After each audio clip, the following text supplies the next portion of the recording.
মহামায়া সনাতনী শক্তি রূপা গুণময়ী, তিনি এক তবু প্রকাশ বিভিন্ন।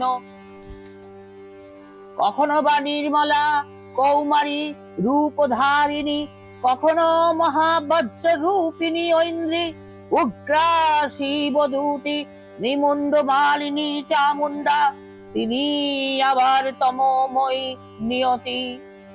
এই সর্বপ্রকাশ মানা মহাশক্তি পরমা প্রকৃতির আবির্ভাব হবে সপ্তলোক তাই আনন্দমগ্ন। আজলো তোমার আলোর বেণী, মাতলো যে ভুবন, বাজলো